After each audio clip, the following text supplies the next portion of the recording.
வீட்டில் உள்ள வேலைகளை பார்ப்பீங்க. அதுக்கப்புறம் மார்னிங் எப்படி படிக்க டைம் ஸ்பெண்ட் பண்ணுறீங்க? உங்களுக்கு தலைவலிலாம் வராதா? அதுக்கப்புறம் உங்கள் பிள்ளைங்களை எப்படி சமாளிக்கிறீங்க? அந்த குட்டி பையன் வந்து உங்கள் புக்ஸ் எல்லாம் கிழிச்சிட மாட்டானா? எப்படி அவனை ஹேண்டில் பண்ணுறீங்க அப்படின்னு சொல்லி கமெண்ட் பண்ணியிருக்கீங்க. நைட்டு வந்து இப்போ நான் ஒரு 12 o'clock படிக்க இந்த மேக்ஸ் இப்போ ஸ்டார்ட் பண்ணேன்னா, இன்றைக்கி பார்த்திங்கன்னா ஒரு 3 வரைக்கும் தான் என்னால் படிக்க முடிஞ்சது.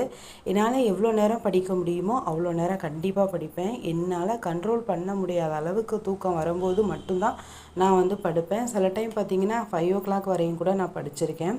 ஸோ அந்த மாதிரி தூக்கம் வர வரைக்கும் நான் கண்டிப்பாக படிப்பேன். அதே மாதிரி கண்ட்ரோல் பண்ண முடியாத அளவுக்கு தூக்கம் வந்துச்சுன்னா அதுக்கப்புறம் படித்தோம்னா சுத்தமாக வேஸ்ட்டு. எதுவுமே நமக்கு வந்து மைண்டில் வந்து ஃபிக்ஸ் ஆகாது. ஸோ வந்து முடிஞ்ச அளவு தூக்கத்தை எப்படி கண்ட்ரோல் பண்ணணும் அப்படின்னா, நம்ம இப்போ பட்டுட்ருக்க கஷ்டம் ஒரு நாள் நிச்சயமாக மாறப்போகுது அப்படின்றத மட்டுமே மனசில் வச்சுக்கோங்க.